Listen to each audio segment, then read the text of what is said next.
Hello there everyone, welcome back to my channel Fanfiction podcast. Today we will start a new story of the tales of the hero of Lucky Rabbit Part 2. Before we start, please like, share, subscribe, and comment in the comment section below. Introspection.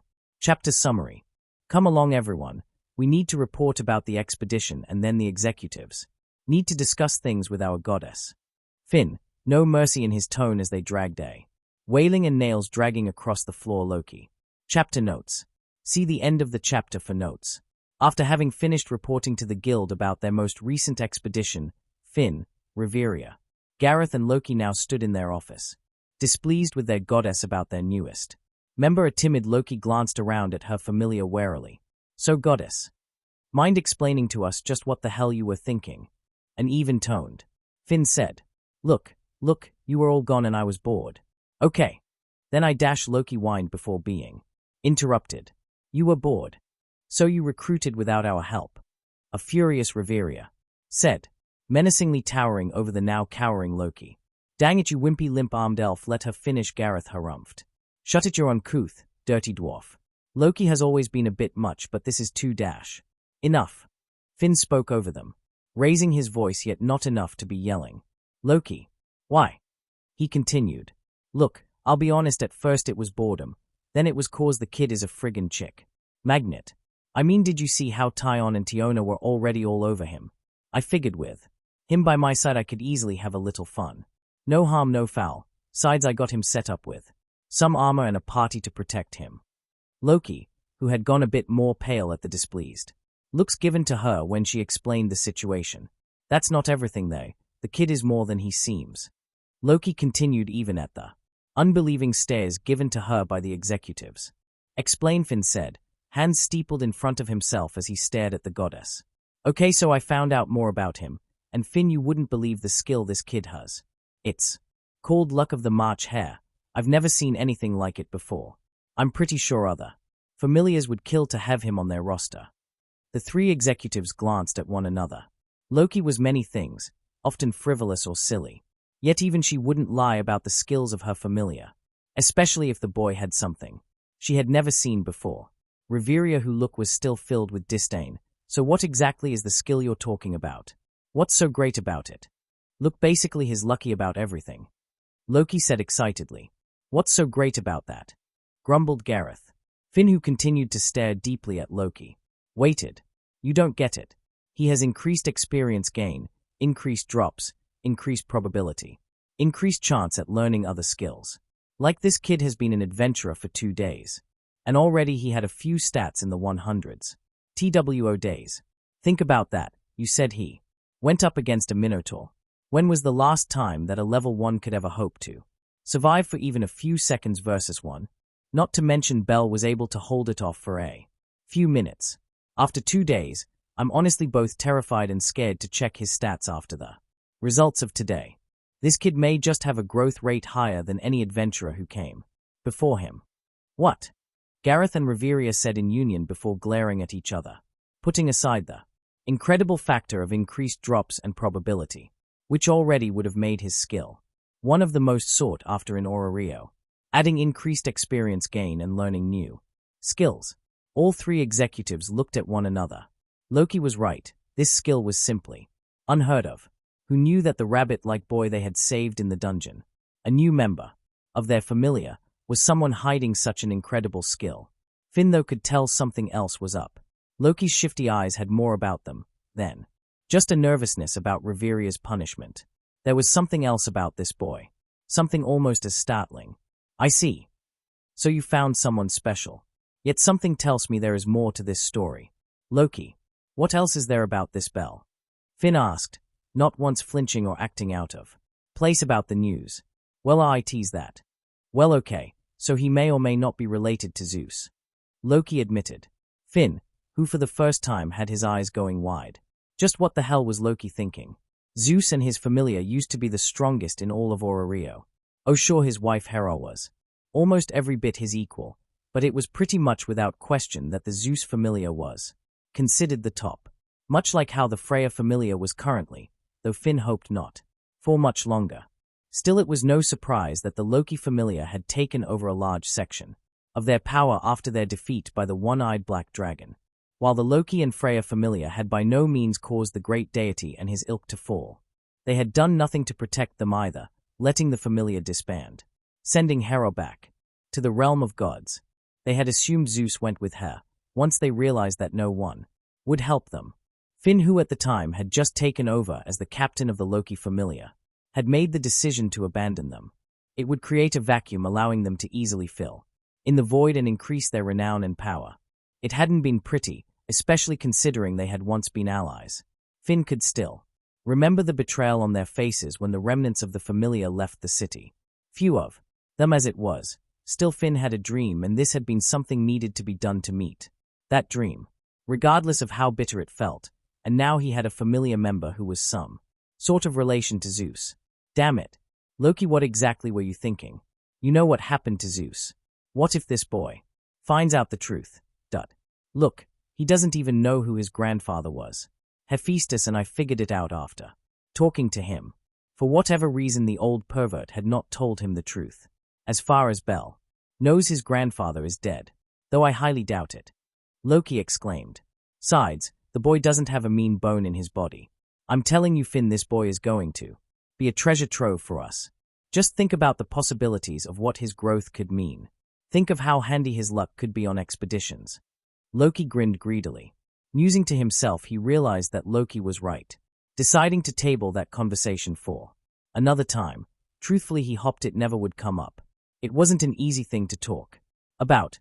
Heck, some had even left the Freya familia and theirs over the situation. The refusal to help former allies not sitting well with them. Still, the boy certainly showed promise. What's done is done, Finn said, glancing over at Gareth and Reveria. Reveria, I want you to test the boy once he's healed. Give him the ropes and the new adventurer training. It's important that Bel doesn't embarrass us or get in over his head. Finn commanded. Gareth, you and I will observe but not intervene at the moment. Let Bel become used to being a member of the familia. We will most likely need you to keep a leash on Beat. Knowing him is going to do far more harm than good towards Bel. Then get him set up with any equipment he needs. Nothing too extreme, as just like any member, he needs to earn his worth. Reveria and Gareth nodded at his words. Thinking more about it, it was obvious to Finn he couldn't bring Bel on expeditions as he was now, especially him being only level 1. Maybe if he was a magic caster of some sort. But even then they had waited till Lefia was level 3 for a reason. He could simply be killed by the smallest of the things. Far too dangerous for him to be in that situation. No, he needed experience, and he would only get that in the early floors of the dungeon. Though, maybe he should look at Bel's party members. It would be wise to know what skills they had, and what weaknesses they had. He would need to ensure that they didn't lose Bel. Still time to address the elephant in the room, shaking his head wearily at his goddess. Foolishness, he spoke. Loki, you put us in charge of recruitment since, in your own words, you claimed it was beneath you. While I cannot command you since you are our goddess, I will ask that in the future you consult with us going forward on anyone you hope to bring into this familia. Bel was lucky to be alive, and while it was a truly unique circumstance, the dungeon is not kind. It's important that we set up any member for success. Finn said towards his goddess. Reveria and Gareth nodding along to his words. They had seen countless deaths in their time as adventurers, and it was never an easy thing. Worse yet when it was a familiar member, especially a death that was easily preventable. Reveria, though still looking fiercely at Loki, waited for Finn to finish, until Loki interrupted him. Righto, Finn. So can we go party at Mia's? Loki said wistfully. After all, she wanted to see her AIS and the other beautiful members of her familia, hoping to escape before getting in any sort of trouble. Before that, Loki, I do think some punishment is warranted for your brashness. Reveria, I trust you can handle it. Finn said, rising from his seated position. He couldn't command his goddess, but he did need to keep her in line every now and then. Walking with Gareth to the front door, echoing Loki's pitiful wails for help and that she was sorry. Loki, who had thought she was home free, started to tremble uncontrollably as she felt a terrible shadow fall upon her. Shaking, she glanced to her right to see the Nine Hells elf approaching her. Well, fuck.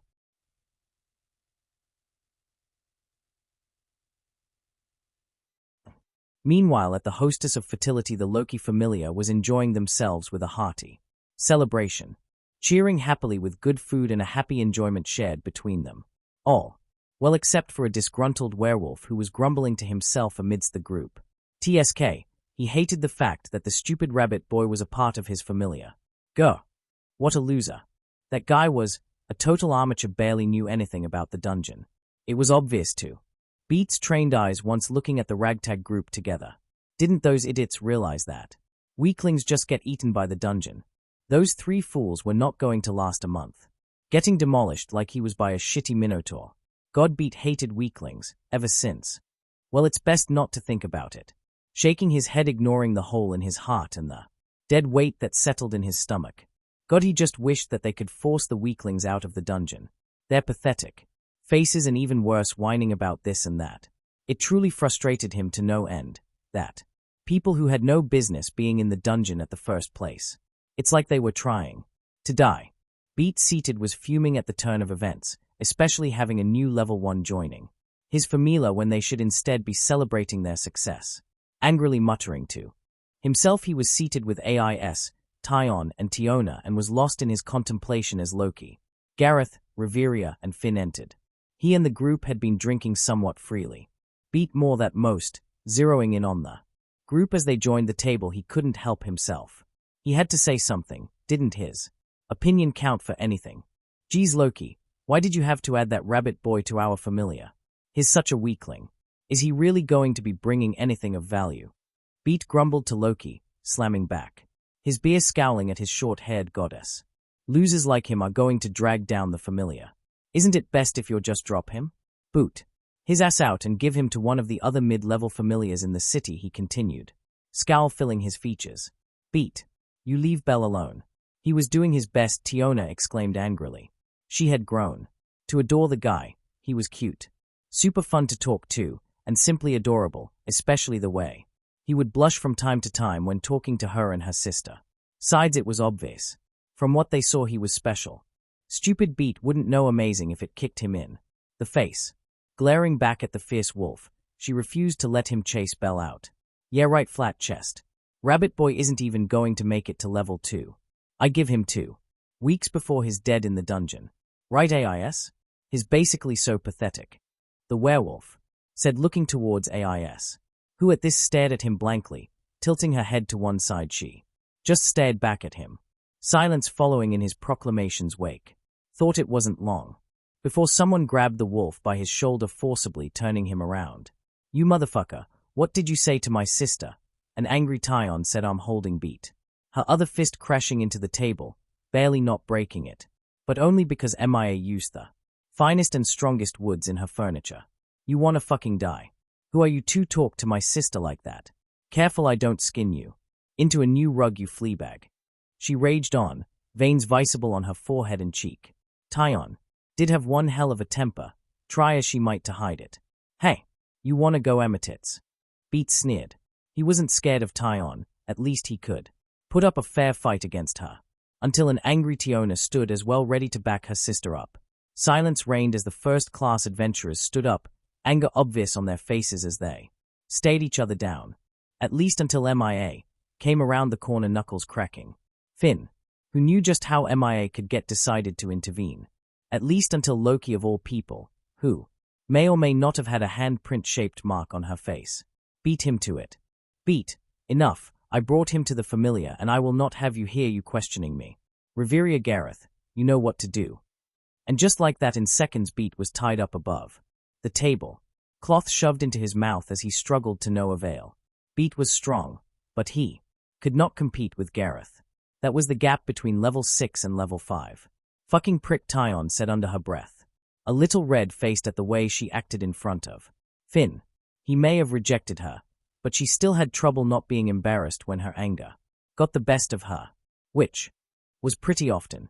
Still, she had surprised even herself at her reaction. Sure, she was angry that he insulted Tiona, but she was just as mad at him talking about Bell. Strange, she didn't really know why she had gotten attached to him as well. She wasn't like Tiona, who was fickle about things. Look, Bell is now a member of our familia. As such, we will treat him with the same respect. We share with every member. He's one of us, Riveria said to the surrounding group. Members, ensuring that Beat heard her as well while struggling. Sounds good to us, Tiona said, wrapping her arm around Tyon and pulling her in close. No, aware of her sister's internal confusion about the situation. We already see him as such. Hey Riveria, can we help you train and test him? Tiona said, jumping up and down excitedly, holding Tyon closely. We totally want to help, right Tyon? He was so cool being a level 1 and all trying so hard to fight that Minotaur.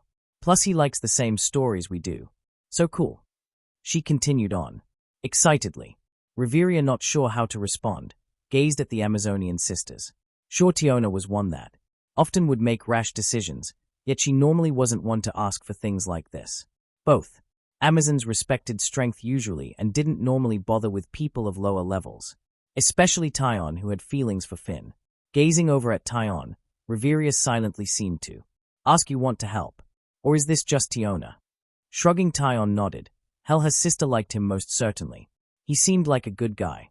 And he was pretty adorable, if she had to admit. Slight blush now showing on her cheeks as she thought about Belle. Part of the reason she liked Finn so much was his strength. But also the fact that he was friggin' so cute.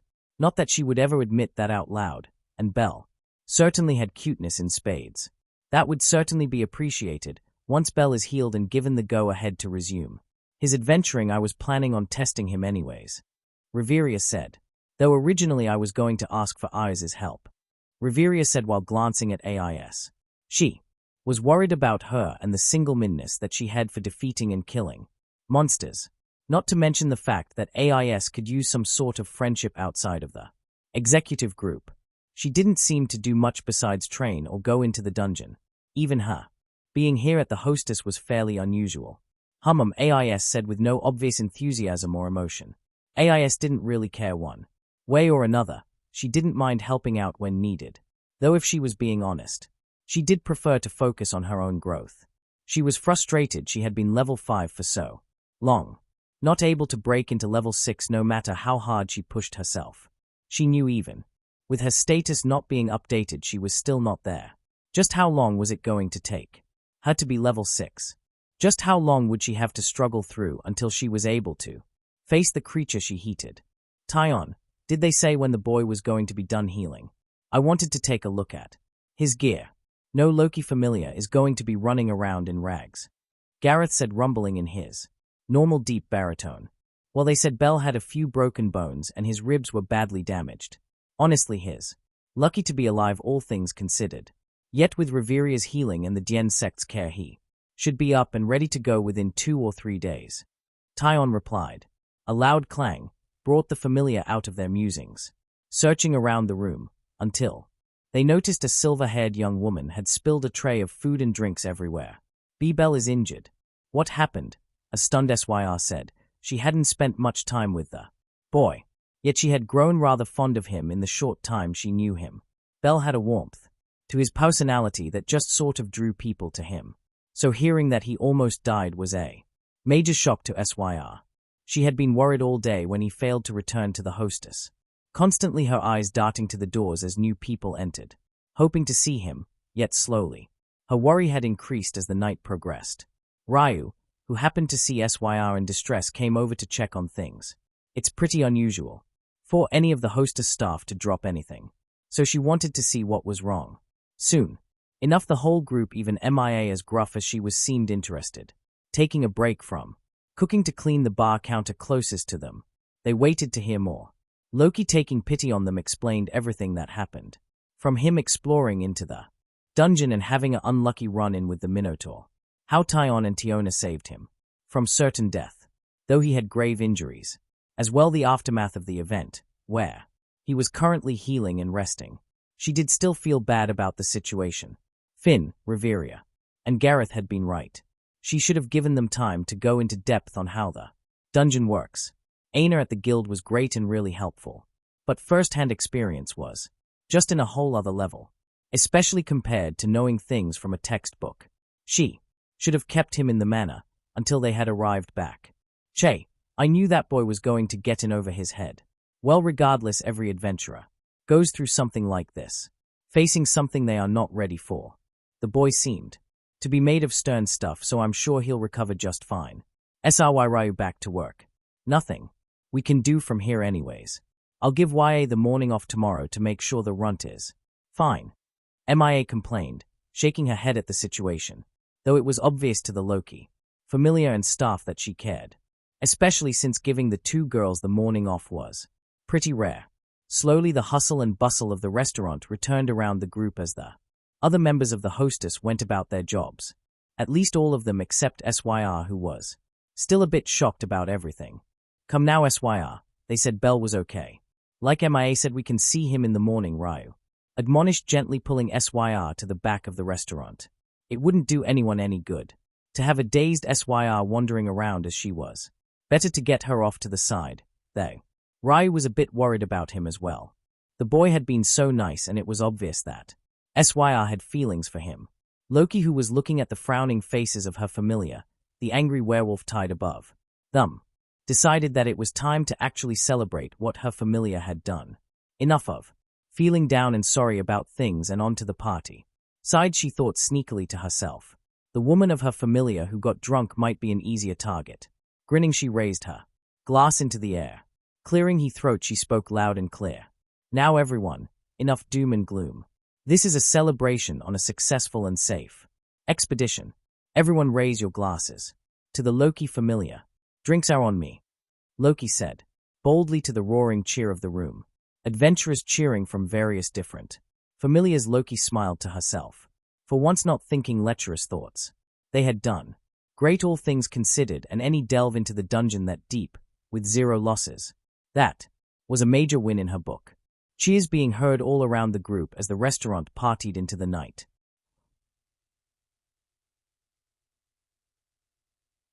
A few days later, Belle returned to the Twilight Manor, surprised at just how much more lively the place was with all the returning members. He had spent almost the entire morning introducing himself to the amused expression of Luckey, even if Luckey did try to cop a feel on all the female members while Belle distracted them, much to his embarrassment and Luckey's unashamed daring. Still, it was good to meet them, rest of them, as they were his FAMILIA now. Belle did think it was a little intimidating, though. He was most likely the only level 1 in the entire manor. Most of the FAMILIA and even support members were high level 2s, even 3s. So he felt a little lacking regardless of the praise that Luckey heaped on him. Speaking of Luckey, she was being a little much, he thought. Constantly all over him, not anywhere near as bad as she was with the females. Thankfully, he thought, wiping the sweat off his brow just thinking about it. Still, more than anything, it was his fault for not being better prepared. He had almost lost his whole party during that fiasco. He wasn't stupid, and he knew just how badly outmatched he was vs the foe he fought. After all, the Minotaur was a level 2 monster, well stronger than any level 1 should be. He had treated the dungeon as if almost a game. It's not that he didn't take it seriously, of course he did. Yet he'd be lying if the thought of his own failure had crossed his mind. That, and thinking that he and people he cared about could be snuffed out just like that. It was been a sobering situation, making he very much aware of just how mortal he was, just how easily the dungeon could swallow them whole. Still, he couldn't help but be excited, with the members back from their expedition. Chances are he could get some high-quality training. Tyon and Tiona were amazing, having visited him together twice in the last 3 days he had been healing. Tiona excitingly telling him that she was going to help with Reveria's training, Tyon smiling as they talked. If he had one small regret, is he had hoped to be close to both sisters, especially since they, in his mind, anyways, were the most beautiful, powerful, amazing women he had ever seen. He wished he could be like them, and so listened to them with rapt attention. Tiona he could talk all day long with about heroes and the stories they knew, sharing them back and forth. That's not to say that Tyon was cold or anything of the sort. Mostly just that he could almost feel if she was holding herself back slightly. She had an air to her that seemed calm and almost regal, yet Belle couldn't put his finger on it. It just seemed like it was almost as mask, and she seemed to hold him at a bigger distance than Tiona did. Well, he did just meet them, so it's not like he could expect them to like him as much as he liked them. He didn't save them from almost certain death. He also certainly did not show off his cool side. Still, he hoped to continue to grow closer with them. He wished that of all the members of the Luckey familia, but with those two the most. He was excited about the training. That he'd been mentioned by Tiona. She had been almost unable to contain her excitement. About the situation. Telling him about all the things they were going to be doing, at least until Tion had reproached her saying that she should behave. Riveria was the one who would be leading his development after all. Tiona had pouted a bit about the situation before getting excited again, thinking more to himself as he and Luckey traveled through. Regardless of what they said about his fight, he knew that he was sloppy. He had almost no real training, hoping to learn in his trials in the dungeon. He knew now that might not cut it, and because of what he had seen from his familia, he had a burning passion in him, a desire to be worthy of the Luckey familia, a desire to be a hero, a desire to be able to stand shoulder to shoulder with the two women who had his admiration. It didn't take long before Luckey and Belle stood before his room. Curiously, Belle looked around. So more, as it was in a different spot than before. He had been on a lower floor, yet looking around he saw things were far nicer than he was used to. Not that his old rooms were shabby, or anything, just that this was obviously a step above. Luckey, noticing Belle's wondering looks around, decided to clue him in a little bit. Belle, you've been moved up to the executive floor. In fact, you're actually in between Tion and Tiona. They specifically asked for you to be placed here after Finn made the decision for you to be closer to the executives. Goddess, are you guys sure I should be here? I don't want to be a bother, Belle stammered nervously. Look, Belle, Finn and Riveria make all the decisions when it comes to the rooms up on this level. They specifically decided for you to be up here. So no worries. Luckey replied, smacking Belle heartily on the back at his nervous chatter. This kid was such a dork, she thought warmly. Now, Belle, it's time to update your stats, okay? Gonna want to see how you grew and developed. I know last time I didn't let you see your stats, but when I show them to you, we need to be very careful. Never expose your back or let people see them. All right, now lie down while we take a look. Ensuring Belle took things seriously, she led him over to the bed. And so Belle laying down, shirt off, he found himself surrounded by the familiar blue glow of his deity's power. Belle Cranel, STR F250, VITE 300, DEX F200, AGI F205, MAGI 0. Skill, Luck of the March Hare. Belle has greatly increased luck, gaining increased experience, growth, monster drops, and probability. This skill is affected by each increased level. This skill also gives Belle an increased chance to learn new skills at a greatly increased pace. Skill, Heracle's Laborious. Belle gains increased stats when facing a Herculean foe. Depending if the labor he has gone through is heroic enough or not, Belle may gain the increased stats permanently. This effect can be affected by his will to succeed and by his desire. What the fuck? What is this kid? These skill and stat gains are off the charts. Never before has anyone ever grown at the rate this boy has. Yet a cold dread filled her too, this Heracle's Laborious. On the surface the skill screams overpowered. Yet a Herculean foe. What did that mean? Was it simply someone stronger than him? Somehow she doubted that was the case. Was it someone who outclassed him like the Minotaur did? Fear filling her at the thought of Belle facing similar such foes. The risks the skill entailed were enormous if it was. What good was facing a foe like that, if the stats gained were not enough to offset the sure power difference? Dying wouldn't increase his strength, and facing a foe like Belle would certainly mean death if he was alone. Dumb. Luck could only get you so far, and sooner or later if Belle fought things so out of his weight class, no one would be around to save him. Should she tell the boy? She didn't tell him his skills previously due to just how wanted he would be over the luck skill. Worried that he would accidentally tell someone or that he would be kidnapped or captured. This added on top.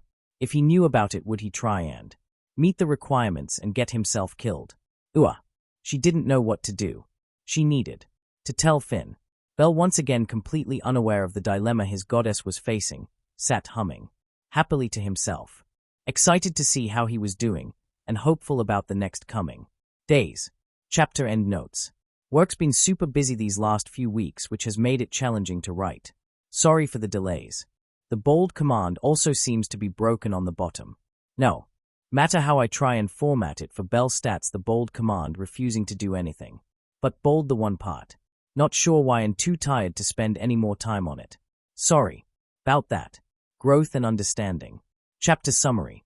Should she tell the boy? She didn't tell him his skills previously due to just how wanted. He would be over the luck skill.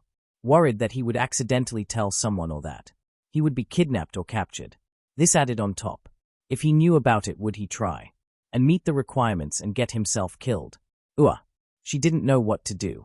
She needed to tell Finn. Bell, once again completely unaware of the dilemma his goddess was facing, sat, humming happily to himself, excited to see how he was doing and hopeful about the next coming days. Crash! A loud booming smack echoed across the training courtyard of the Twilight Manor. Staff, adventurers and the like passing by paid it no heed. After all, in the Luckey FAMILIA, loud and dangerous noises were often heard coming from this area. Still, if one had looked, they would see a wiry white-haired youth laying in an undignified heap in the middle of a small crater.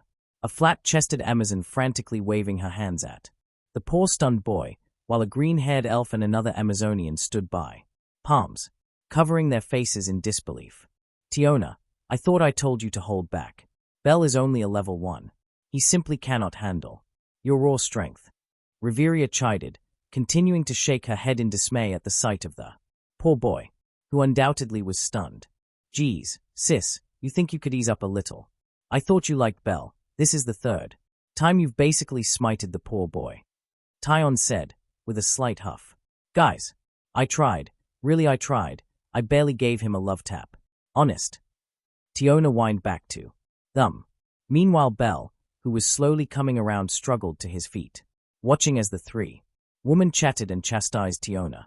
He had barely gotten into a fighting stance before Tiona hit him with an axe kick. He had seen the blow coming, and try as he might, he just couldn't get out of the way. Honestly, if it wasn't for facing the Minotaur, he wouldn't have believed the pure power of the blow, stunning him and dropping him to the ground in a heap. It's fine, everyone, it's my fault for not being fast enough or good enough to dodge it. Bell spoke quietly, shame filling him as he spoke the words. No, Bell, you must understand, levels are an almost unsurmountable power.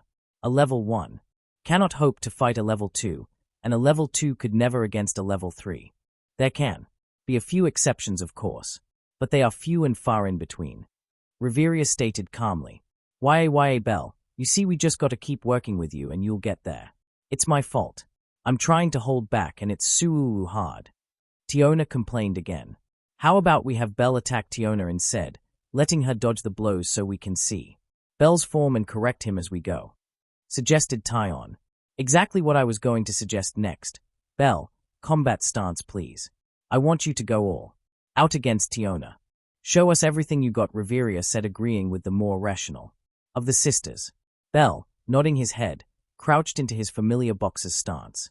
Fists and gauntlets in front. Legs lightly spread with one foot in front of the other. Gauntlets gleaming with their black, rune-covered metal. A grinning Tiona standing bare-handed, deciding that until they were sure Tiona could handle her strength, that her usual weapon was far too dangerous to use in training, which had proven extremely wise since Bell most likely would have been cut in two. Taking a deep breath, Bell waited for Riveria's call. Begin. Rushing forward with all his speed, Bell charged. Left fist shooting straight out only to be dodged completely. His right, popping out in the same manner only to find Tiona had ducked below him. Not one to give up, Bell pumped his knee towards the Amazon, only again to see her darting out of the way, as if with no effort. Bell floundered at the lack of contact. Catching himself from falling or stumbling, he spun, this time faking a jab with his right, waiting for Tiona to dodge and brining his left forward like a rocket.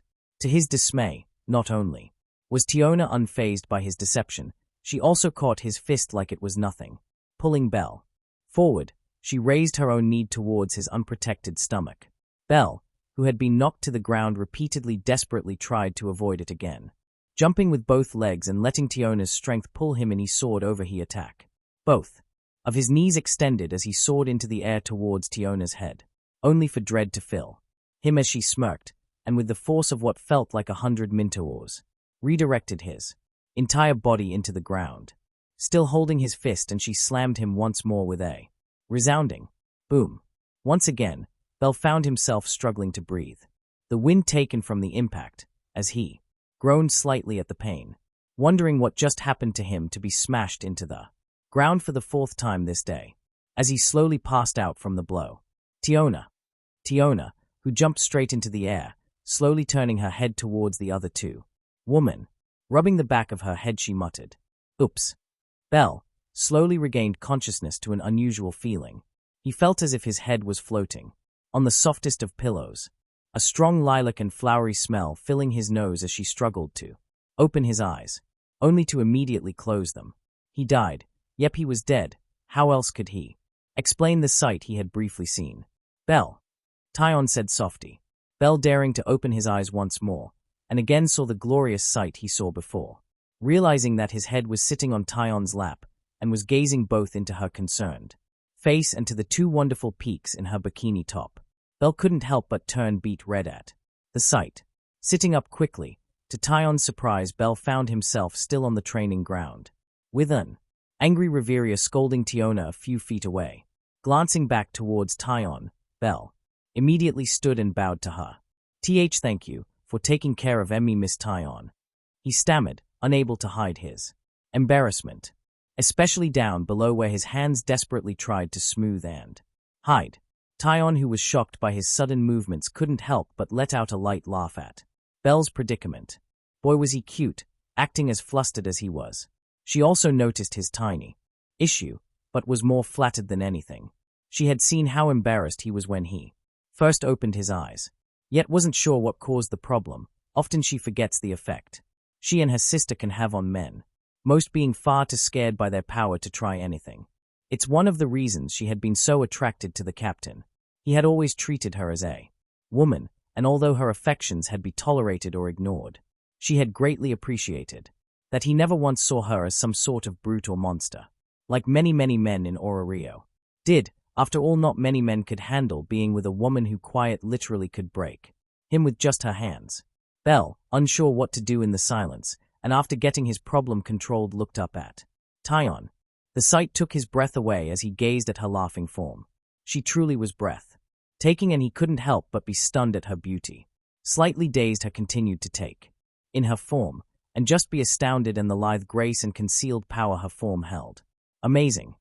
Tyon, noticing the boy's unusually intense gaze, smirked towards the boy, clearing her throat. To catch both Tiona and Reveria's attention, she spoke. "Well, Bell, your first time there wasn't exactly pathetic, but you have a lot of work on. I think I have the perfect idea," she said as she approached Bell. "You're going to train endurance, dodging and attacking with Tiona. She doesn't have the best control, but honestly that's great for giving you experience on fighting monsters, as they will at times fight exactly like her," she said, Tiona pouting by holding her breath and cheeks, puffing out at being compared to a monster, grumbling to herself about her big-breasted jerk of a sister. "Oh, excellent idea. And what will he learn with you, Tyon?" Reveria asked, amused by the long-haired Amazon's sudden interest. "Oh, with me. He's going to learn purely technique. After all, my fighting style is the closest to his." She smirked towards Bell, fanning out her dangerous-looking cookery knives. "We both like to get up close and personal. Hey, Bell." She smirked, amused again by the beet red shade now covering the boy's face. Bell, at this point still slightly at a loss, gulped audibly at what she said. Oh boy. He was in trouble.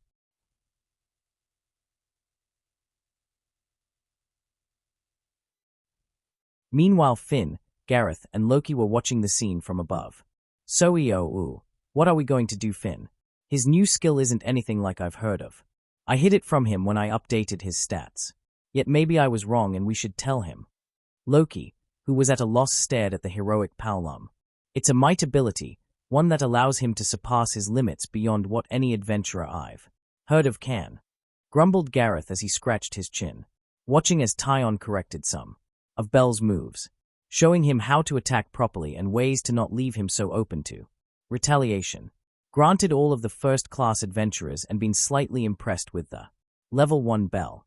Most Level 1s were no better than thugs, wielding swinging weapons around and hoping for the best. Bell, while he was similar in some regards, was far faster and a lot more strategic than they had been expecting. Still, he had a lot to learn, and his inexperience was showing greatly. wincing at a particularly painful blow he received from Tyon. They continued their conversation. Heracle's laborious. I wonder. Finn spoke softly to himself, staring at the boy, putting his thumb into his mouth as it throbbed gently. Could this boy be the key? This required more thought for sure. Still best to be careful and to tread lightly, the Paolum thought to himself. Finn? Loki asked once more, staring at her captain.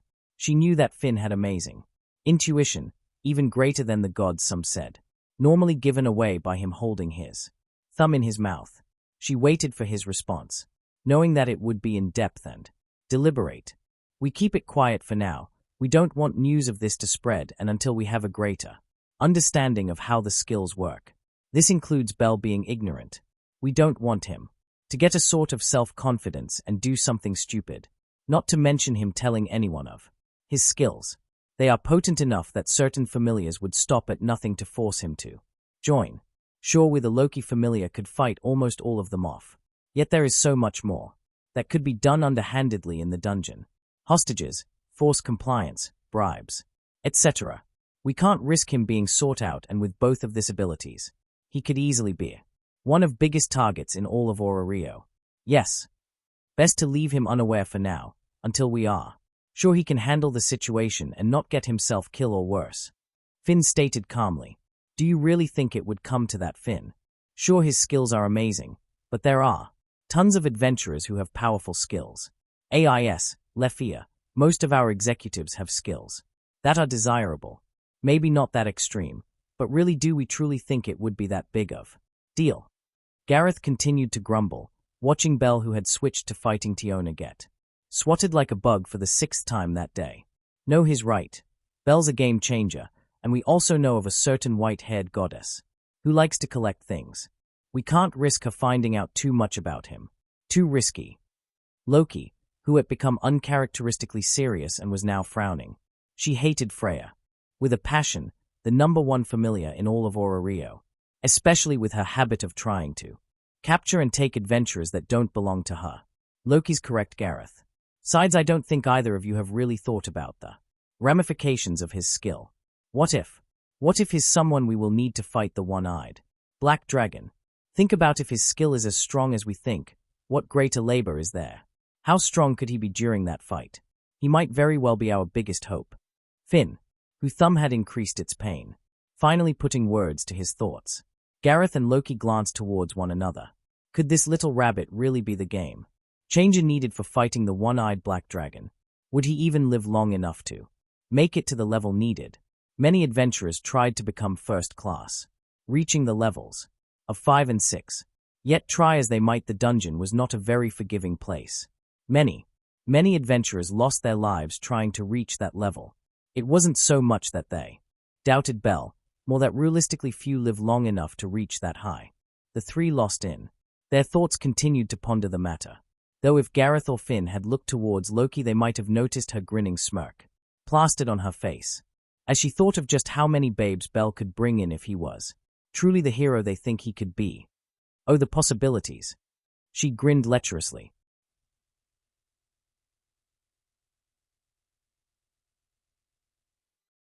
It had been a few days of intense training, and while Bell learned a lot, he was still, for all intents and purposes, a newbie. His technical fighting skills were lacking. Still, even though the training was intense, he did really appreciate that Reveria, Tyon, and Tiona were willing to help him so much. He even had seen Finn, Gareth, and AIS from time to time hanging out, throwing an odd tip or advice here or there. Still, cracking his back and shaking off his trembles from remembering the beatings he took. Tyon and Tiona were amazing. The sure power they held and overall strength was staggering for Bell to think about. He hoped one day he'd be able to fight with them using weapons one day, though judging on how much Tiona kept overpowering him, that day was pretty far off. Still, he was grateful nonetheless. Also, it seemed Tyon had opened up to him a bit, oftentimes teasing him in ways that made his heart beat and his face turn red. Nothing over the top, of course, still enough that he had more than a few dreams about her. Tiona, of course, was still her excitable and amazing self, oftentimes wanting to play with him and talk stories. Even last night both had stayed up super late with an amused Tyon, watching entrapped by the stories of Gilgamesh and his heroic deeds and escapades. Tonight, due to Tiona loving the story, they were going to read a personal favorite of theirs. The Argonaut. Honestly, Belle couldn't remember the last time he was so happy. Better yet, today was the day that he was going to meet Welf and Gareth at the Hephaestus family. Gareth had been stern in making sure that Belle had the correct equipment and supplies needed. Actually, Luckey had given him a fairly large amount of vials to get new supplies for her party. Lily, Welf. He hadn't had a chance to see them since the disaster in the dungeon. Granted, he was told they were both fine and able to recover well on their own. Still, it was going to be amazing to see them again with his own eyes, to ensure that they were okay. Deciding to run his way there, unable to hold his excitement, Belle left the Twilight Manor in a running haste. It wasn't long till he could see Babel through the buildings, just passing the hostess when he heard his name being called out. Belle! Belle! Hey! Turning, he noticed an excited Syr waving to him. Stoic Ryu behind, watching with a patient smile. Miss Syr. Miss Ryu. How are you both? I'm sorry I haven't been by recently. I had a bad encounter in the dungeon and needed time to heal. Plus started a new training regime. Belle said, bowing repeatedly to the two beautiful ladies, both amused by his frantic demeanor. Ryu, letting Syr lead, nodded towards Belle for her to go ahead. Belle. Dunk. Syr, who gave Belle a small knock to his head. That's for causing us to worry about you. We had heard you were hurt and you never did. Come by and let us know you were okay. Syr said in a mock-angry tone. I'm sorry, Miss Syr. Miss Ryu. Belle continued to look down, though his heart was warmed by the fact that they cared enough about him to worry. This is for your being okay, and not having changed one bit. Syr said mischievously, as she pecked Belle on his cheek with a kiss. Ryu, who was a bit stunned at the forward antics of he friend watch as Belle seemed to short-circuit. Red-faced, he frantically backed up into a wall, nodded in their direction and said I'm why as he ran off in embarrassment. Syr's giggling laugh following suit at the young boy, though if Ryu could see her face, she might have been concerned. Hidden by Syr's laugh, a Durlace-looking smile filled her face. Nothing like the cheerful and kind Syr that Ryu knew. In fact, one would go as far to say it was a sinister and devious glare.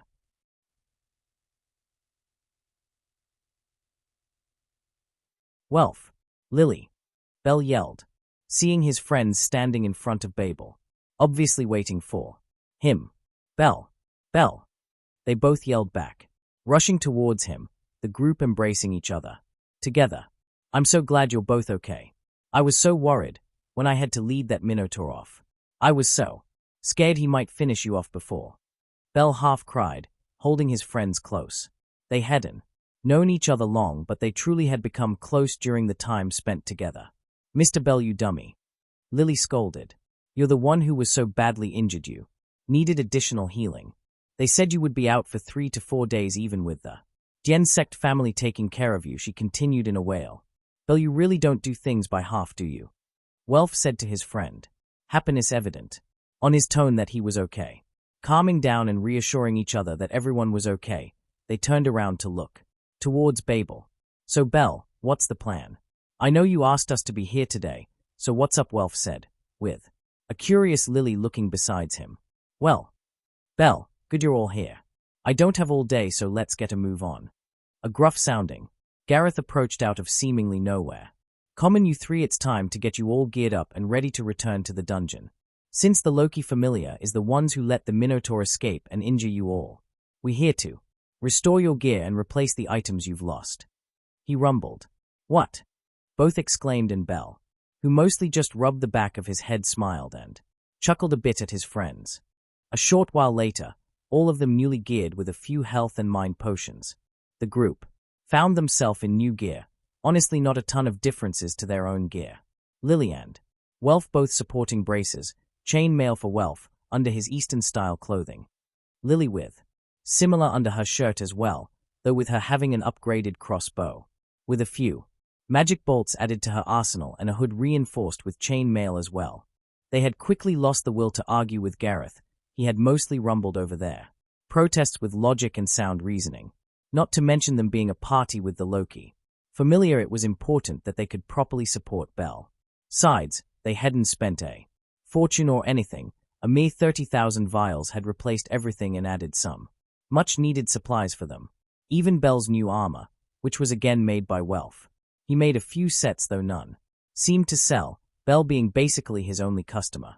Except this time, there was added protection on Belle's shins, forearms, chest and stomach area.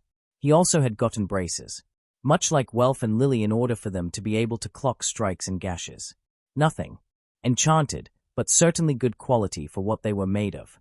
The trio looked at one another, determination again showing on their faces. They nodded towards one another. They hadn't said anything out loud, but there was a slight fear to going back into the dungeon. Almost every adventurer feels it once, where you're so close to death, only to escape at the very last second. None of them could bring it up, as they all feared to upset each other. Yet standing there with replacement gear, they all had silently vowed to get better and stronger. Together, they were not going to let each other down anymore, and would be there for one another. Gareth, standing and looking at their determination, nodded his head slightly. They had spirit. He had been a bit concerned after talking to Finn and Luckey about Belle. Sure, he had been asked to make sure their gear was up to snuff. Yet he had also wanted to meet this party that his newest familiar member had created. Wanted to get the measure of their spirit and ensure that none of them were up to anything suspicious. Welf was a solid sort. He had recognized the last name, of course. Gareth was not one to pry. And figured he had his reasons for not tell Belle. He seemed a good sort, if not a little down on himself. Lily, he knew, had hidden depths. He figured that she was hiding something from them, as she was the only one that hadn't mentioned which familia she was a part of. Granted, there could have been personal reasons, though he expected there was something a bit more sinister. He'd maybe ask Finn for his thoughts about the mysterious Chinthrope. Still, he wasn't stupid and realized that she genuinely adored Belle. So he figured it best to let them figure things out on his own. Best to keep it quiet from Tyon and Tiona, though, as he was starting to think that they might have had stronger feelings than friendship for the rabbit-like boy. Gruffly, he smacked the three of them on the back, accidentally knocking them to the ground. I leave you three to it. Get stronger, be there for one another, and know your limits. Belle should have a good grasp after his training with the familia. Good luck, Gareth said, oblivious to the fact that all three were rubbing painfully the part he had patted, leaving the three to decide their next steps. Grinning at one another, they nodded towards each other. After being away from the dungeon for over a week, it was time to return. It was time to start a new adventure. Monsterphilia. Chapter notes. Sorry for all the delays, everyone. The story isn't dead. A lot has been happening in my personal life, so I haven't had much to write. It's been a difficult time and year for me. Hopefully you enjoy the chapter. Belle running ahead slightly of Welf and Lily, fist raised in front of him as he approached the frog shooter. Darting to the side as its long tongue shot at him, Belle nimbly scooted into melee range, his right fist rocketing forward as it smashed into the creature's face. Its croaking pain-filled roar, echoing around him as two more joined the fray. Belle, knowing that the creature would be easy picking for Welf due to being stunned, turned to face the newcomers, bobbing and weaving, dodging the first one's tongue and using his gauntlets to block the second. He continued his charge, his left first surging under the creature's toothy maw. An uppercut smashing the frog's jaw snapped its mouth shut with so much force that its tongue severed in a bloody swirl away. It croaking pain-filled bellow, echoing all around them. Belle continuing his onslaught as he smashed his right elbow into the horribly wounded frog, right as a bolt sunk into its only eye, killing the creature with a vicious combo from Lily. Belle, who had not forgotten the second frog, twirled using the momentum from his elbow. Strike. The boy gracefully coming full circle to face the last monster as he darted forward, with his armored-plated knee, crashing into the frog creature with enough force to send it tumbling the ground. Rolling on its back away from the boy, the creature started to rise only for a second bolt to tear into its throat, stopping the creature cold as it burst into smoke. Finished. The young white-haired youth turned towards his companions as Welf, using his trusty great sword slashed the first frog in two. Seeing the frog burst into the typical smoke with crystals falling around them, he paused to grin towards him companions. Great job, Welf, Lily Belle smiling said, happy with the progress they were making on the 7th floor. Geez, Belle, you're kinda a monster. Welf said in a slightly awed voice, glancing at the white-hair youth in wonder. Master Belle, you've improved so much. Lily also said while slightly stunned. Both had been watching their party member at first with concern, especially considering the state the boy had been during their last dungeon adventure. Yet slowly it had turned to shock when they noticed just how much stronger the boy had become. He'd always been surprisingly fast and strong, sure, and his agility was nothing to sneeze at. Yet he was very unrefined in his fighting style, fighting more like someone in a street brawl than with any type of skill or form. Yet today he was different. Of course he wasn't perfect. He still had sloppy movements and attacks. Still it was obvious he had vastly improved. No longer just striking with attacks and hoping for the best, Belle seemed to instead focus on being more tempered, more in control, and actively planning his movements, even if during a fight with one of the war shadows they had defeated earlier he had slipped, sliding like a dork and somehow luckily managed to hit 1 feet first into a jutting cave edge, accidentally killing the creature. Still it was impressive to say the least. Belle looked to be a seasoned level 1 who had been fighting for months instead of the very short time he had. Haha, thanks Welf Galili. Honestly the Luckey FAMILIA's training has helped me so much. Miss Tyon and Tiona have really been showing me so much, even if sometimes they would got a little overboard. He said, smile slighting fading as he remembered the times where Tiona had, for lack of a better term, beat him black and blue. I guess that's just what it means to be in a first-class adventurer familia. Welf said, shaking his head at the turn of events.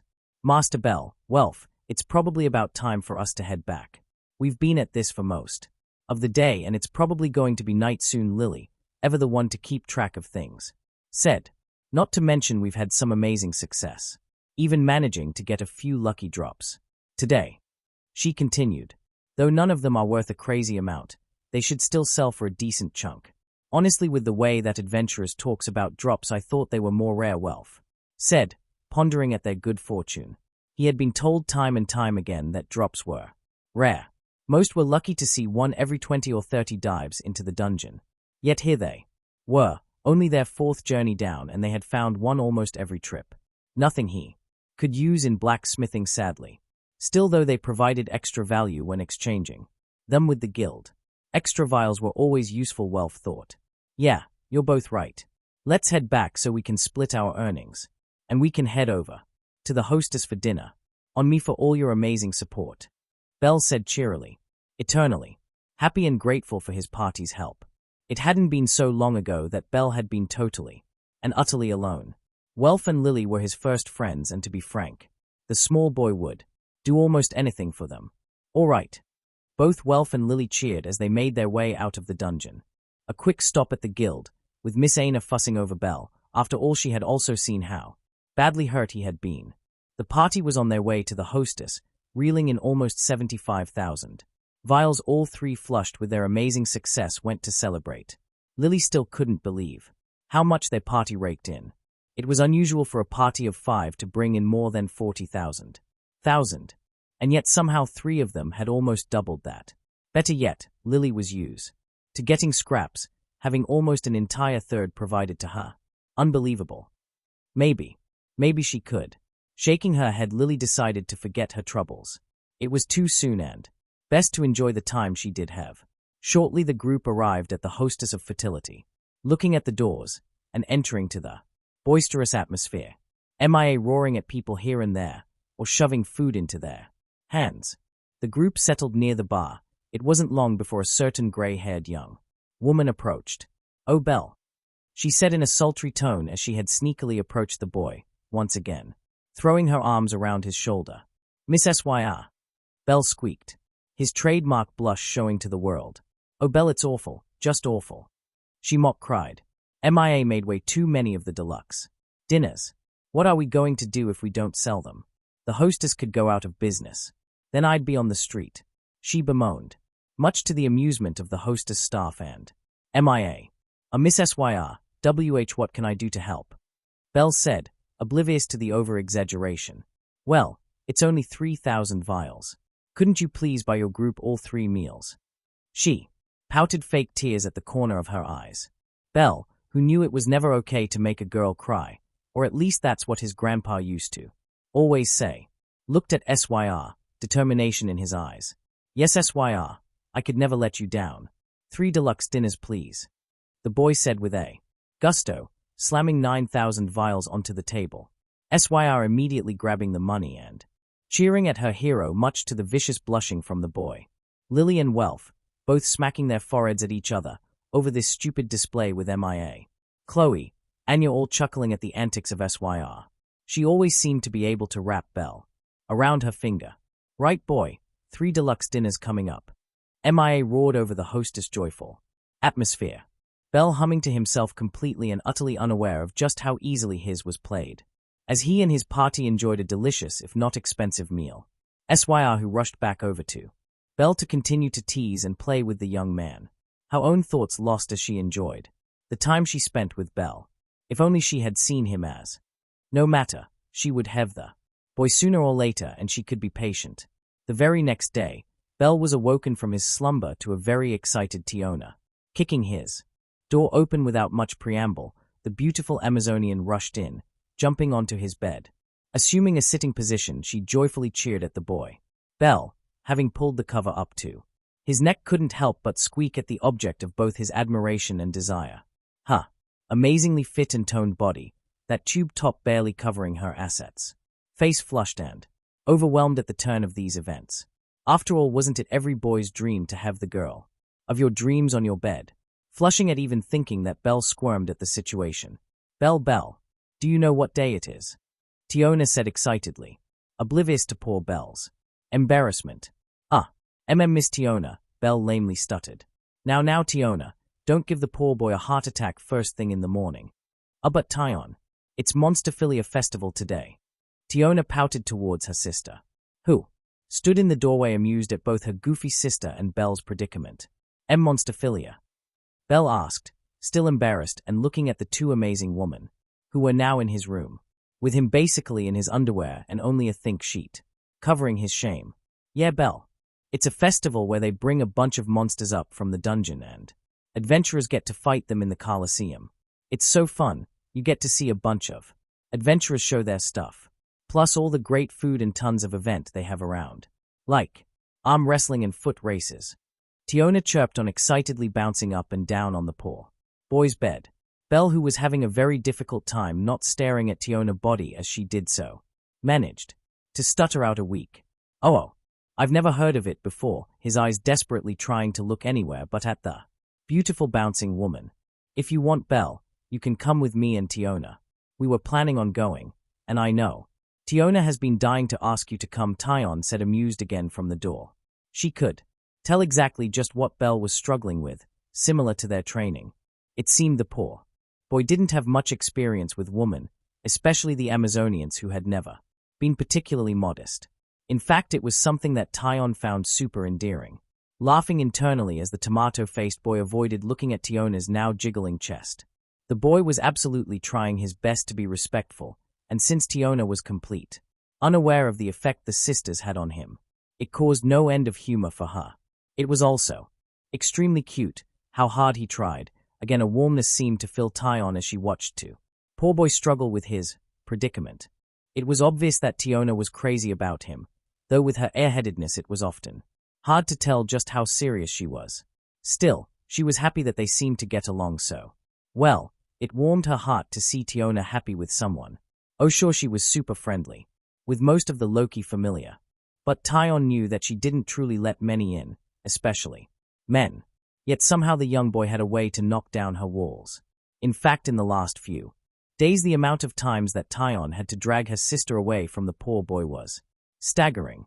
If Tiona had her way, she would probably share a room with Belle, constantly talking about their heroes for hours, or about adventures that she had on the expeditions the familia had taken, or convincing him to follow her on any and every whim her doofus of a sister had.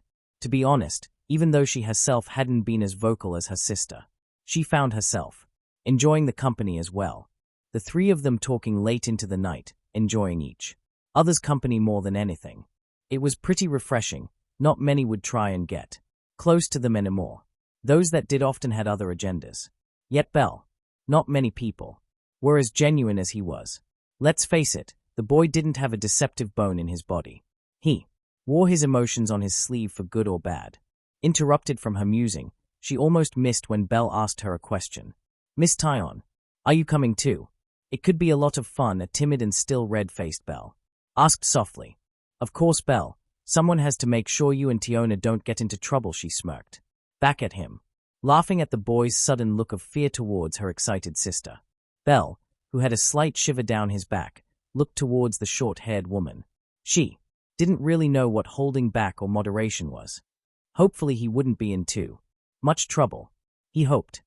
Yet his thoughts were completely interrupted as Tiona, still bouncing in her excitement, grabbed Belle's arm, dragging the poor boy out of his bed, only for her to go beet red for the first time.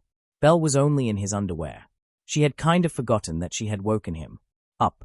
Not to mention the poor boy had been a bit too stimulated over her bouncing antics, which caused his Argonaut to stand at attention. Belle, who couldn't believe what happened, looked back and forth to the two stunned Amazons, both of which were red as well, noticing his distinct lack of clothing and issue. Tyon, laughing quietly and looking away. Tiona staring in a dazed manner, before rubbing the back of her head at what she caused. Belle could help but squeal. "Ooh.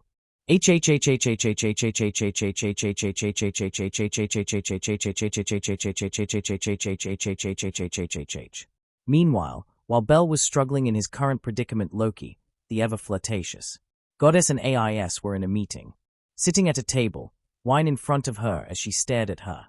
Opposite, Luckey's face in an unusually stern and serious expression. "So Freya, what are you up to this time? Why have you called me out here?" Luckey said, gaze never wavering as the goddess of the #1 FAMILIA stood in front of her, a hulking and powerful figure behind her. King Otter, Orario's one and only level 7. "Did some FAMILIA's kid catch your eye? And now you want to go after them, don't you?" Luckey huffed in exasperation. "You stupid sex-crazed goddess. You do nothing but cause conflict, don't you?" Freya's smirk was her only response, as she gazed at her rival. "So who's the poor soul you're after?" Luckey, who hated that smirk, said, anger on her tone as she waited for a response. Freya, who almost looked like she was going to answer, seemed to have her gaze elsewhere. Still slowly she spoke, as if seeing the person she desired. His weak and cries over tiny matters. Untrained and unskilled, a failure if anything, and a loser at best. Not to mention easily embarrassed. Freya said in her emotionless tone. Luckey now frowning at the goddess of beauty. Wait, shit, she was actually going after someone new. This couldn't be good. Freya caused unparalleled amounts of problems when she desired someone. Yet before she could continue, she was interrupted by Freya. For the first time during the meeting, her voice no longer emotionless. Instead, a fire seemed to roar behind her purple eyes as she gazed back towards Luckey. A perverted if not sinister smile slowly filling Freya's beautiful face. But his so pretty. He was almost transparent.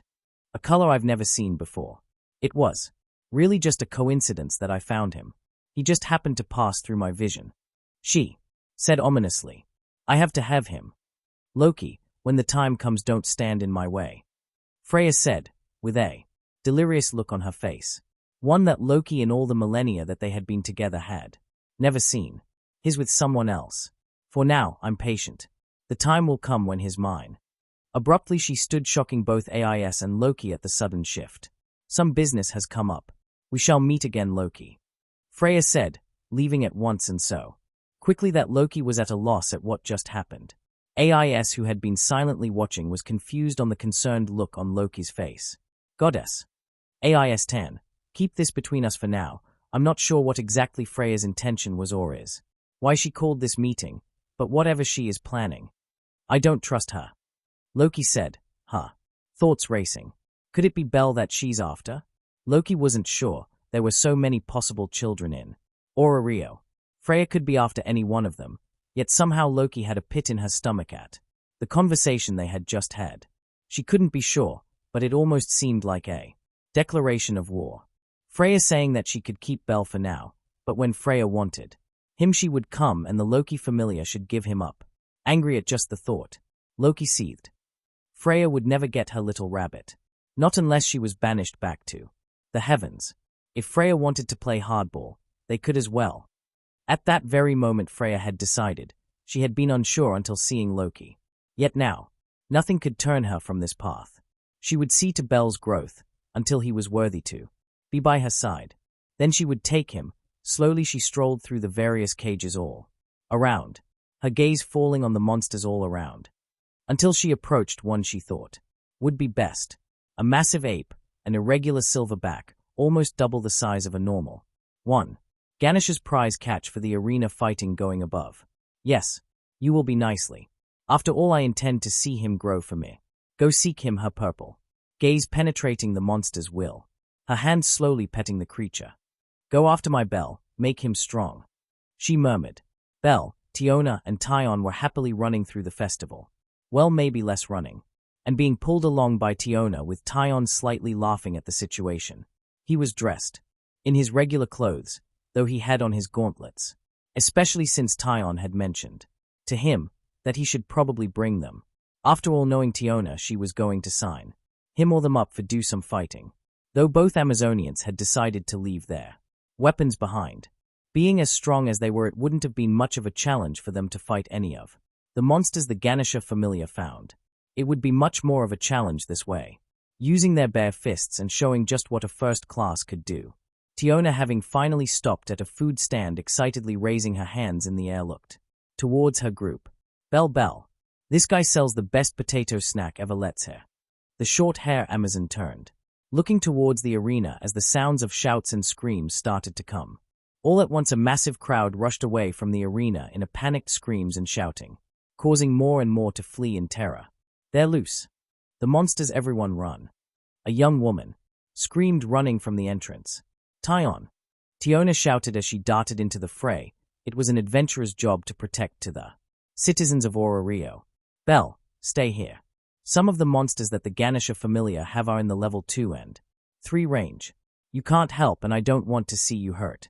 Take shelter and we will be back shortly, Tyon said, gazing at the boy, who was a little stunned.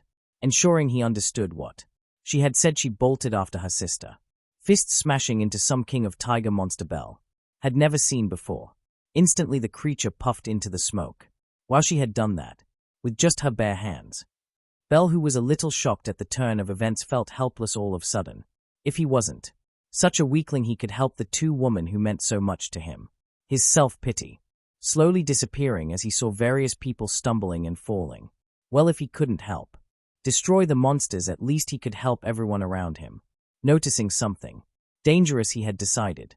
Bel running into the crowd to pick up a young girl and boy who were about to be trampled, rushing them to a panicked and screaming woman calling two names, only for her to burst into tears and thanks as the white-haired boy had saved them. Bel then assisting numerous people from being trampled or injured, and overall doing his best to help with the unruly crowd. At least he was, until a massive fist smashed through part of the arena wall, stone and rock, falling everywhere at the force of the blow. His gaze slowly filling as he looked at what happened. A hulking mass of muscle, white fur, red eyes with massive link chains being dragged on the ground. It was a monster, one that Bel hadn't seen before, yet it was obvious that it was dangerous. Even more, that it was a threat to the people. What is that? Someone fearfully yelled as the monster approached. Bel, getting a better look at it, saw. No, was it armored? And it had some kind of face guard. Oh no. It was a monster, and all these people, they didn't stand a chance. He had to do something. As if reading his thoughts, the monster roared again, its howl causing more chaos from the people all around, until its beady red eyes locked onto Bel, its mouth snarling as it saw its prey. Bel reacted before his mind caught up, yelling at the monster. Hey, you stupid AP. Come get some, Bel yelled in defiance, hoping to get the lumbering creature to ignore all the people around it and focus on him. It worked, of course, as the monster leaped in mighty bound at Bel. The white-hair boy, who saw the monster's jump, had no choice to but rush down the nearest street, leading it away from the arena and anyone else it could hurt, only barely dodging its earth-shattering fall as he ran into an enclosed space, too narrow for the creature to get through, though the silverback wouldn't be deterred for long. Despite its hulking form, it climbed nimbly up the building, hurling itself up and over at its prey. He had been told to crush this boy. The monster would stop at nothing to ensure it would be done. Bel, who quickly realized in his mad dash that the beast wouldn't be stopped for long. He needed to get it somewhere in the open.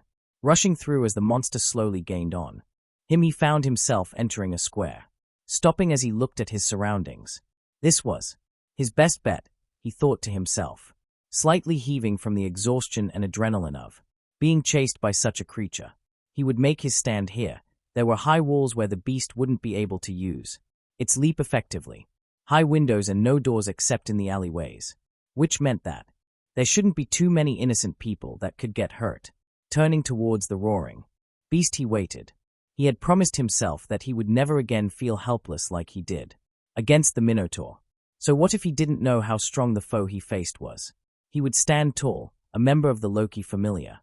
It was time for him to have his adventure.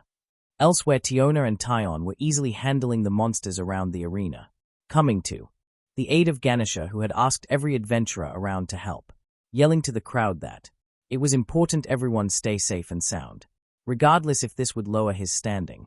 Making quick work of the foes around, they were shortly interrupted by AIS and Luckey. Tyon, Tiona, have you heard what's going on? Luckey asked as he approached the two women. Though never one to miss an opportunity, she lecherously reached towards AIS' backside, only for the blonde-haired adventurer to grab her hand and pinch it fiercely. Oh, wow, Luckey moaned. Goddess. AIS, you were caught up on this too. A whole bunch of monsters escaped, Tyon said briefly. Yeah, and we were having so much fun with Belle. Stupid monsters. Stupid. Everything, Tiona moaned at their misfortune. AIS, never once to mix a lot of words, simply tilted her head as she looked around for Belle, her newest familiar member. She murmured. Oh, he's not here, Tyon said. With the strength of some of these monsters, we told him to stay back. We didn't want him to get hurt. Some of these monsters are a lot stronger than him. Poor Belle, Tiona whined. Luckey, who was a little concerned about Belle, suddenly had a cold feeling enter her chest. Freya. She wouldn't. Would she? No, it couldn't. And yet this would be just like her. Using the chaos around to do something dangerous. To try and steal her Belle. But she wasn't sure. She needed to investigate. Her thoughts interrupted as two guild members came rushing out, huffing and puffing. Seeing the Luckey familiar in front of them, they dashed in their direct. Sword Princess. Crusher. Jormungand. They approached. A pink-haired human and a brown-haired elf. Both recognized by the Luckey familia even if it wasn't by name. What is it? Luckey asked with a little dread. Have you guys seen Belle? Aina cried in worry. Belle? He should be outside the arena safe from all this. Tyon said hurriedly. Why? It's just. Someone said that a silverback was chasing a white-haired adventurer outside the arena. Apparently he had distracted it away from civilians. I grew worried since Belle had such unique hair. Aina said now with real concern. Fuck, Luckey yelled, startling everyone. She hated being right, and this meant that there was more going on than she knew. Tiona, Tyon, save Belle now. That's an order. I knew something wasn't fucking right. Damn her.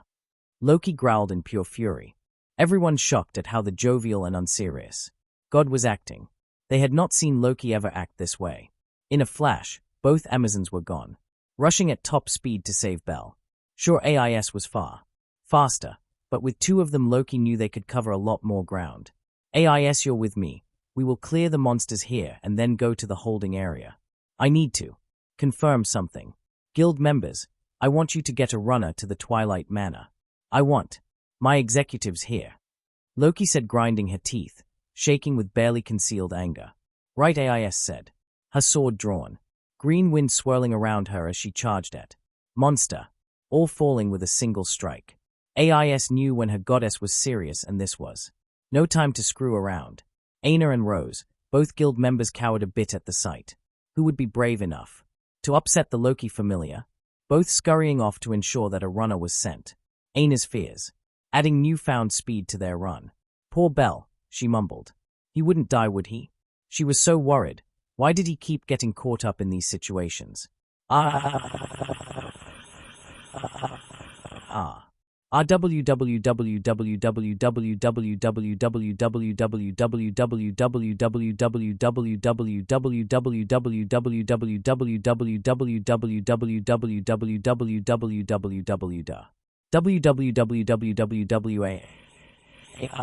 Ah! The silverback howled, fist smashing into the stone, just as Bell dodged to the side. His own roar on the lips of his mouth as he charged in, just under the arm, raising his left fist and, using the jutting blade, he ran at the creature's leg, his gauntlet causing a brutal slash of blood and sinew to shred as he jumped on the beast's own knee, shooting his right fist at the creature, going for a striking blow to the face. He was stopped as the monster's mighty fist smashed the poor boy away. Bell, gasping for breath as he crumbled through a variety of boxes and crates, hurrying to his feet, winded but able to continue.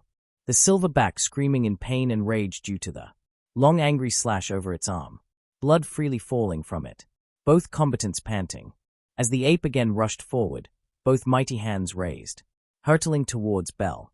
Thankfully, Bell was faster, even better thanks to Tiona and Tyon's training. He had some experience fighting a foe stronger than him. Waiting until the last moment, Bell dashed forward, jumping through the legs of the beast as a shattering boom echoed in the square. Bell, not wanting to waste any time, jumped on the beast exposed back, smashing his gauntlets into the meaty, unprotected flesh. Hearing the sound of a bone breaking and the ape stumbling under his powerful combo, taking a page from the monster's own book, the young adventurer combined his fists together, holding his hands, fingers locked. He heaved with all his strength, bladed points now rushing towards the monster's neck, until a wicked chain smashed into Bell, throwing him off the beast as Bell smashed off the hard-paved stones, bouncing stunned as his body slid before lightly smacking into a wall, stopping his momentum, gazing towards his foe and worried that a finishing blow might be coming. He struggled to his feet. Thankfully, the ape had been bad injured by Bell's strike, its plated chest armor dented and falling off with a crash, the ape struggling to straighten its back. Bell cheered at the sight. He was hurt himself, but it looked like his last attack might have broken something important in the creature's back. And Bell, he was a bit battered but still going strong. Rising, Bell took on the initiative. He could do this, he thought, spirits soaring at his success. Bell, using all his speed, charged towards the mighty monster. The ape again, fist rising above. Its head brought it down in a mighty swing, only for Bell to somersault over the massive hand. Soaring into the air, Bell flipped towards the creature's backside again, landing the boy quickly, had his fists raised in a defensive block as the chains that had caught him again and again were flung at him, only to shatter harmlessly against his gauntlets. Bracing and betting on shrugging of the blow, he was still stunned at just how effective his defense was. Happy at his fortune, the boy darted in again, using his superior speed and the off-balance stance of his opponent. The ape had expected the boy to be sent flying and had compensated, so when the chase met no resistance and shattered, the beast found itself flat-footed. Bell's boxer-like stance far more refined from the training he received. Putting his back into blows, his fists lashed out like lightning, too fast for a normal person to see, and the blows themselves sounded almost like thunder, smashing past the ape's defense as it crushed into its now unprotected flesh. Again, the sound of breaking bones echoed across the square, first once, then twice, as both blows staggered the massive beast, jumping with a backflip to avoid the devastating counter-attack, the creature's foot crushing the ground, sending stones flying in each direction, one even slashing across Bell's cheek, drawing blood. Bell, who calmly assessed the creature, noticed that its left arm was a bloody and ruined mess, his first attack extremely effective, no longer able to use it in attacks as it hung limply at its side. While it hunched in on itself, it labored, breaths coming in wheezing bellows. He had seriously hurt the beast enough for it to be struggling. He had all but won, Bell thought to himself. Now to finish this, Bell, who had remained in his fighting stance, once more prepared to charge the creature, only to hear a new sound. "Hey, Mommy? Where are you?" cried a little girl who had unassumingly walked into the square. Bell had no idea where she had come from, only that she was obviously lost. The poor girl couldn't help but to gaze in horror at the monster in front of her, screaming in primal fear and terror. The beast, turning its head to gaze at the newcomer, mindless from its injuries and rage, lifted its good fist in a mighty smash, intending to crush the newcomer. Bell, who looked on in fear, rushed forward, darting under the mighty monster and coming through the other side, just in time to shove the poor girl away, praying to his goddess as he did that she would be okay. only for the fist to crush the boy, smashing his body into the unforgiving ground, striking him with another horrible boom. Tiona and Tyon, who had desperately been searching for Belle, heard a young girl's scream. Both Amazons rushing in that direction after hearing the massive strike. They had heard the sounds of fighting, of course, but with maze-like structure of where they were, it was almost impossible to figure out where it was coming from. Both dreading what they would find. Worry on their minds, they again sprinted off, hoping that Belle would be okay. That they wouldn't be too late. Belle's world flipped upside down. For a second he no longer saw the blue sky and was instead back in the dungeon, staring in horror as the Minotaur was about to finish him, only for him to regain focus as another mighty fist fell towards him. Cursing at his lack of focus, the boy struggled to move. Using what little energy he had left, he rolled to the side, only narrowly avoiding death as the strike destroyed the ground beside him. Shaking, the boy again rose to his feet, first searching for the little girl, only to see her pulled into a nearby house, the door slamming shut. Relief flooded his body. Someone had pulled her safety. He had done it, only for another wheezing roar to return him to the fight at hand. Belle was hurt. If it wasn't for his fight with the Minotaur, he wasn't sure he could even stand. But he had experienced this before. He had felt the pain and injured of broken bones and failure. He refused for this to happen again. He refused to fall, and so the young boy stood, his shirt ripped and torn, face blooded, ribs creaking in pain, gauntlets again at the ready. He would show this overgrown ape just who Belle Cranel was, screaming now as he charged the silverback, both aware that this was likely to be the last blows of the fight. The injured combatants charged. Belle, who ignored his pain, waited again for the creature's mighty blow to come, its massive fist speeding towards his protesting and injured body. Only the boy to do something so unlikely. Taking inspiration from watching how the Amazons had finished the Minotaur, Belle decided to use the creature's attack against itself, leaping at the fist, feeling the powerful strike as it whizzed below him. Breathing calmly, despite the pain, Belle used its powerful limb as a ramp to continue his charge. The ape, too, slow to react, especially with its injuries, as Belle's gauntlet-covered fist rocketed at its head. A resounding smash being heard as Belle's blow crushed the creature's skull. At once black mist poured everywhere, and Belle felt himself falling. Landing in a heap on the ground, the boy shakily stood, staring at a massive monster crystal, almost the size of his head. Belle, amazed at his triumph, fists raised and head held high, he yelled strong and loud. He'd done it. He had defeated a terrible foe. He had been a hero. So lost in his triumph, he hadn't noticed cheers slowly at first and gaining in volume and enthusiasm. He didn't notice the closed windows being slammed open as citizens of Orario cheered at the amazing display they had seen. A young boy as small as he was stood up to a monstrous foe. All of them had been cowering in fear and scared out of their minds. Yet, they watched hidden behind shutters and doors as the young adventurer fought with valor and bravery.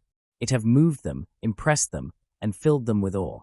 How could someone so little tackle such a monster?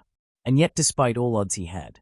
So they cheered and cheered, as people poured out of the buildings around him, singing his praise, shouting and clapping.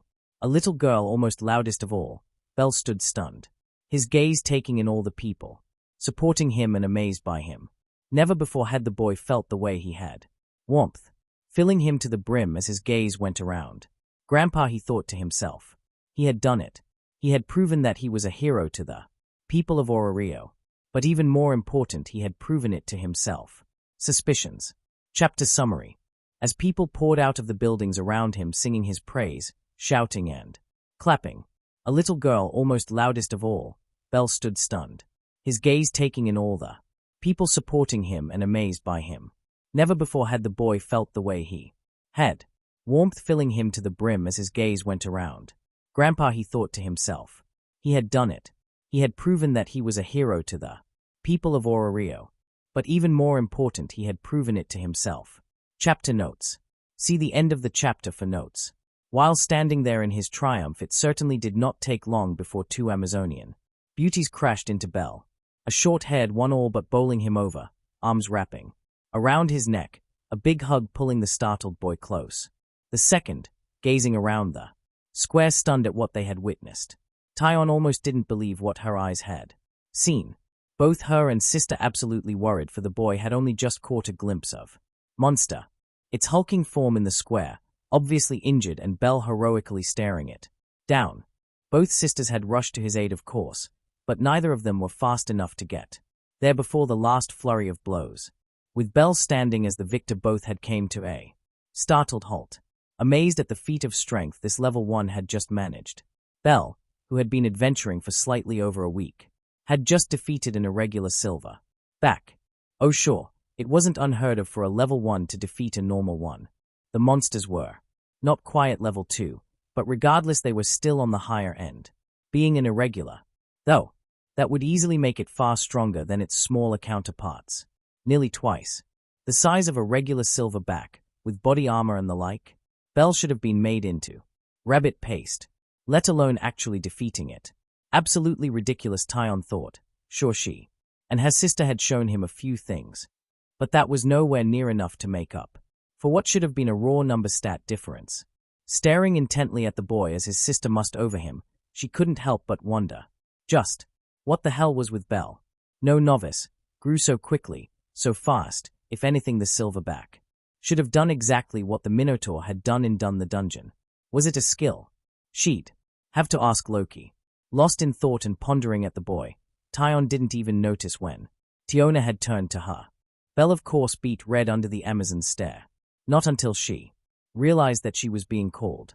Tyon, you all right? Belle's a little banged up, but he seems to be all right. Wasn't it amazing that our Belle was so heroic? He was just like the Argonaut. So cool, him dashing in there with a wicked strong punch. KAPOW. Tiona yelled in excitement, one arm still around the injured Belle, dragging him along despite and oblivious to his discomfort. Shaking her head slightly because of her sister's antics, she brought her thoughts to the here and now. Tiona, Belle's hurt. Stop dragging him around like that. We should get him checked out and make sure he's protected. We don't know if there were any more monsters on the loose, and Belle looks a bit like he's gone through the ringer. No offense, Belle, Tyon said softly at the end. The boy, who had finally been released from Tiona, wincing as he held his side. The ape must have cracked or injured a rib, he thought. Surprisingly, his own body had held up remarkably well, only showing a few bruises and cuts. Luckily, the only direct blow the ape had landed was when it went after the girl. The rest had seemed to only graze or hit him partially. Still, the boy was obviously in pain, especially now with the adrenaline fading. His chest and ribs easily the worse offenders. Thank you, Tyon, I'm a little hurt. I think I might have bruised or hurt a rib. Wincing, the boy corrected, or 2, or 3, he continued. Still, well done, Belle. Honestly, fighting a foe like you did, you should be a lot more injured than that. You really took our instruction to heart, didn't you? Yeah. Belle, you were so much better than a few days ago. What the heck? You're awesome. Tiona responded in agreement to her sister. Once again, the excitable Amazon, jumping up and down at the thought of Belle's fight. Well, it's just, I didn't want to fail again. I promised myself after the Minotaur that I would be better. I'm just a little happy that I've met my promise. Belle, goals are important, but you're still level 1. Both of these monsters were beyond the capabilities of most level 1s. It's important to understand your limits. You don't want to end your adventure before it has barely begun now, do you? Tyon said, gently at first and with gravity. I guess you're right. It's just I saw all those people running, and with you and Tiona helping people and being so amazing. I just wanted to do something, you know. I couldn't stand there and let people being injured. I wanted to be like you too. Belle said, looking down at his feet. He knew what she was saying was right. Didn't Aina and Reveria tell him repeatedly that not knowing your limits was a massive adventurer's downfall, oftentimes resulting in death? Still, he knew that given the opportunity, he would have done both of them again. He just hoped next time he'd be stronger without getting injured and better able to handle these situations. I know, Belle, Tyon said, hand slowing, reaching towards Belle's face, her finger just under his chin, forcing him to look at her. You were very heroic and honestly amazing. Tiona's obviously grown fond of you. I wouldn't want to see what would happen if she lost you. She'd be devastated to lose her story. Buddy, I'd be pretty sad too, Belle. So just try to be more careful, okay? Try to remember that it's important you make it out alive.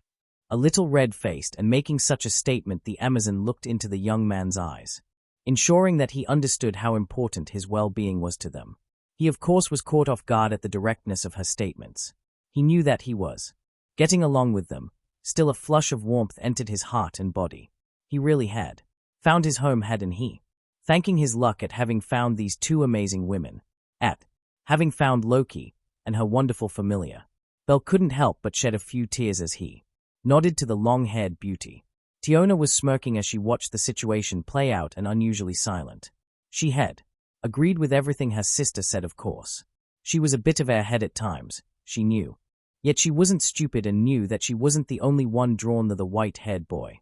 In fact, she knew that Tyon was very fond of him, even if she would be the first to deny it. Especially after everything that happened with the captain. Tiona knew, though, that she just showed her affection in different ways. Grinning to herself, she watched as Tyon once again picked up Belle in a piggyback ride. Finding the boys protesting very funny, she smacked him lightly on his back, forgetting until he winced about his injuries. Oops. Right, she chastised herself. We should bring him home, she thought. Getting him healed and rested, and of course let Luckey know that he's okay. Nodding at one another, Tyon with her precious cargo and Tiona ready to rush back towards the arena. Both Amazons shot off, thoughts still occasionally playing back just how cool Belle had looked in his fight. Luckey was not happy. That was an understatement. Oh, the monsters escaping had been easily dealt with, especially when Finn and Beat had arrived. Between the three first classes adventurers, the monsters were all defeated in record time. Now the four of them were looking around the cages of where the beasts had been kept. The guards had all been asleep or unconscious, indicating foul play of some sort, whether it was magic or something else. Well, Luckey had a sinking suspicion she knew what had happened. Still, she was furious. Would Freya really had done this? Set up all this destruction and chaos? Damn it. Who was she kidding? Of course she would. Freya always seemed to do what she wanted and when she wanted. Angrily muttering to herself, she waited as Beat and Finn explored, trusting in her familia to hopefully provide some clues. AIS of course staying near. Head tilted in her trademark look. AIS was many things, but an investigator was not one of them. Finn's calculating look was currently taking in the surrounding, as Beat also used his werewolf senses. Luckey had told him of her suspicions, out of earshot of AIS and Beat when they were fighting. Finn had agreed with her, his thumb already twitching and aching. With how she had explained what happened during the meeting. The foul play down here and monsters just happening to escape for the first time in decades. A sure signal that things were not right, that there was far more to come. His thoughts racing as he strategized. Could the Luckey familia defeat Freya? That was the million-vile question after all. If push came to shove, they would refuse to give Belle to them. It wasn't just pride that was determining his thoughts, though that was a small part of it. The reality was, it would be a massive show of weakness. Familia members were sacred. The mass majority of times where someone left their familia was on their deathbed. That or their deity being banished, which really didn't happen too often. Usually they mostly went hand in hand. Deities leaving or giving up after losing too many, or suffering too many losses. Having a member poached against their will? Even the weakest of familiars would fight back at such a thing. Even if there was no hope, no member would just sit there and let it happen. Orario wasn't always a kind place, but any serious familiar would fight to the death before they allowed one of their own to be taken. Not to mention, it would simply call out to any of the less than savory groups that they were weak or easy pickings. Know if Freya was truly set on this goal, then the Luckey familia would fight her every step of the way. As much as he hated to say it, though, currently the Luckey familia was at a disadvantage. Otter was just too overpowering. He wasn't called the king for no reason. Not to mention, Freya had a variety of level 6 adventurers. Alan Varna Freya, Hogni Dainslife, Haydeen, Hildeslife to name a few. All technically stronger than most of his executive branch. Barring Gareth and Reveria, of course. No, they would need to focus on leveling. It was obvious at this point. Probably another expedition, his mind racing at the situation at hand. They would need every bit of power they could achieve. With Beat, AIS, Tiona, and Tyon all at high level 5. If he could push them, get them to use their most, they could most likely reach 6, which would greatly even the playing field. Even if Otter would still be an issue. He would also have to look at their relations and partnerships in Orario. The Hephaestus, Familia and Luckey had a good relationship. Sabaki had specifically been asking about the next expedition, looking to find rare crafting materials and gain more experience. It would be important that he worked with them. He knew that Freya had a strained relationship with most of the gods in Orario, and that was putting it nicely.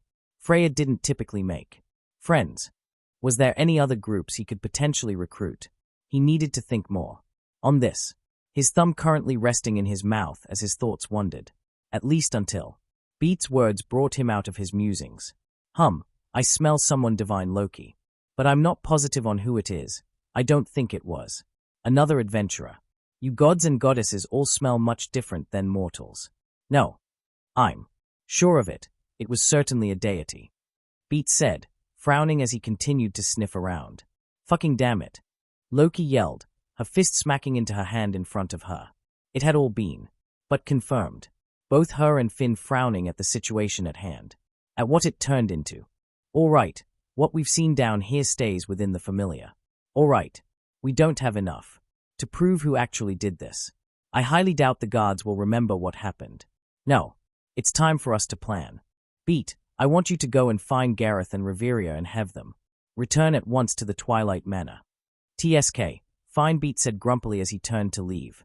When Luckey was serious, they listened. Not to mention it didn't fucking matter that he couldn't stand the rabbit boy. These fuckers had most likely attacked the Luckey Familia. Something Beat took extremely personal. Growls on the tips of his lips, he rushed to find the two, asked, Goddess protect those assholes when he found out who did it. Thankfully Tiona told us that Belle was mostly alright, so at least the current crisis has been averted. AIS, can you make sure we're stocked up on Heath potions? I want a decent supply at the manor at all times.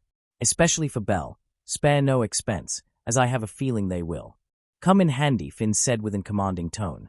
AIS, who quickly nodded, rushed off to fill his instructions. Both him and Luckey exchanging meaningful glances after her departure. Belle was going to need some insurance going forward, especially since it seemed Freya had something in store for him. Knowing nothing more could really be discussed outside the protection of their home, they made their way out of the lowest levels, telling Ganesha that they hadn't found anything the Luckey Familia left. All of them heroes too. The people, as they had saved countless lives. Yet a bitter taste of their mouths as they thought about what had actually occurred. Almost everyone in Orario cheering and smiling. They hadn't realized it yet. But the two greatest familiars were beginning to plan a war. Belle, who was laying in bed, was musing over the day's events. Miss AIS had arrived not too long after Tiona returned. Both sisters who now had been keeping him company. Both staying in his room and applying his health potions to his injuries, ordering him to get rest and sleep. Belle was nevertheless wide awake, and so they had spent some more time getting to know one another, especially with Monsterphilia being ruined. Talking, the three of them dove into the serious topics like favorite colors, favorite foods, combat styles, and the like. Or at least that's what Tiona said. Belle wasn't 100% sure.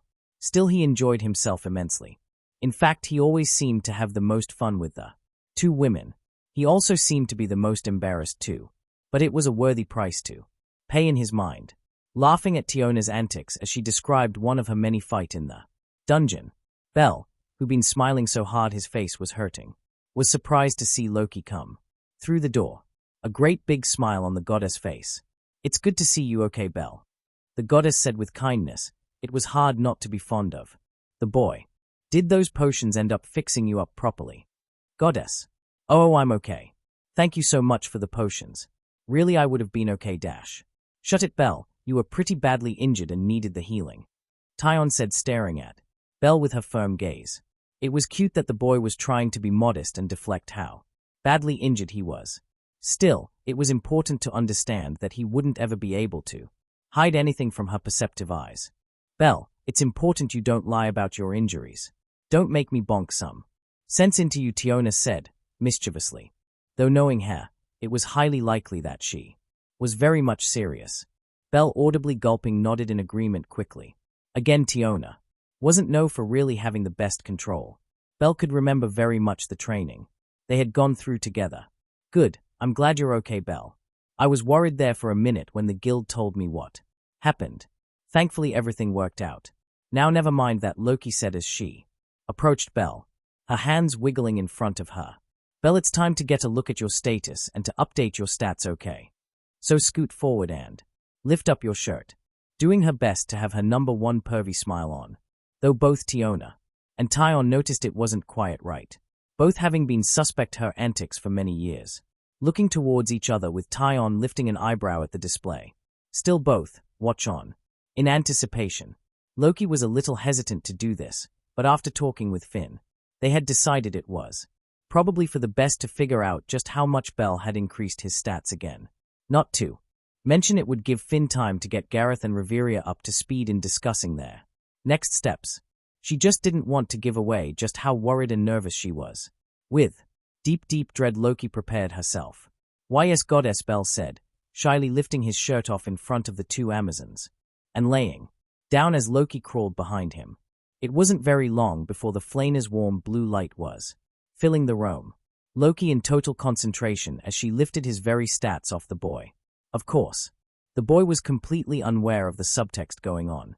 Belle Cranel, STR A850, VIT B724, DEX A802, AGI C650, MAGI 0. Skill, Luck of the March Hare. Belle has greatly increased luck, gaining increased experience, growth, monster drops, and probability. This skill is affected by each increased level. This skill also gives Belle an increased chance to learn new skills at a greatly increased pace. Skill, Heracle's Laborious. Belle gains increased stats when facing a Herculean foe. Depending if the labor he has gone through is heroic enough or not, Belle may gain the increased stats permanently. This effect can be affected by his will to succeed and by his desire. Holy fuck. Luckey, for the third time since updating the boy's stats, was speechless. He was ready and able to level, after what? 8-9 days of adventuring. That couldn't be right. Could it? AIS had broken the record in doing it in a year. And this boy had done it in a week. He'd blown her record out of the water. Luckey wasn't sure if she should be proud or scared. Fucking week. Just how strong would he grow? Just how powerful could this boy get? It boggled and overwhelmed the mind. Trying to think things through logically. Luckey knew she had a decision to make. They needed Belle to be strong in order to handle anything that Freya threw at him, right? No, she couldn't do it yet. Leveling him so soon would at best put a target on his back. People all over Orario would know him and recognize him. They would seek him out. Which, while annoying, is nothing compared to what could happen at worst. Freya, if she found out, she would know just how successful she was in her little stunt. It could bolden her, cause her to do more or even worse. Better to downplay it. She would have to fudge his status and hold back on leveling him. She knew that it wasn't the most ideal situation, but it was imperative that the boy was safe. She would keep her little rabbit safe, and do whatever she needed to. Belle was hers. Freya be damned. God, what were they going to think when she told Finn and the others? Quickly scrambling to change the numbers on the sheet, Luckey downgraded all the stats to see. She couldn't say that he gained almost nothing, especially at him seeing the growth he had previously. Still, she was going to have to again tell him to keep things to himself. The boy was just not cut out for lying, and holding a secret like this would be far too much for him to handle. Of course this was fake, since there was no way to depower one of her children. It was mostly to show Belle that he improved, still significantly, but not to the point where he might figure out that he could already level. It was too much and too soon to explain to the boy what was going on. She could only imagine how Belle would react, especially if he found out that he might be the sole cause for a war to break out in the city. Or even worse, she didn't want to imagine what he would do in that situation. Scrambling to create the forgery as the Amazons continued to chat idly with Belle, both very much intrigued with what Belle's stats were going to be, almost as much as the boy was. Though based on the wild-eye excitement just dripping off Belle, well, maybe not. WOAAH, Belle shouted once Luckey had given the paper. Goddess, is this really my stats? He couldn't believe it. Yep, Belle, this really is your stats. Luckey said, a slight smile on her face, while internally she was fretting about the situation. Belle, how'd you do? Tiona asked, all but hopping into Belle's lap to read the paper with him. Tyon meanwhile was watching Loki. Her reactions over the last few minutes had been strange to say the least. Sure, Loki was a little goofy, but those reactions she had never seen on her face before, especially in just updating stats. Thinking back to the square and Belle being able to achieve what he did, she knew it. She knew that there was something more going on. Just what was Loki hiding? What was going on with her newest friend? Her thoughts interrupted as Belle rubbed the back of his head. Well, I'm C in every category but magic, Belle said proudly. Huh. Both Amazons shouted at the top of their lungs. What the fuck? As Loki did her best to quietly sneak out of there. Chapter end notes. Quick little chapter. Originally was going to have this attached to 7, but that felt like it would have been too long. This would be all for this story. Next story coming soon, so please like and subscribe to get notified as soon as the next part drops.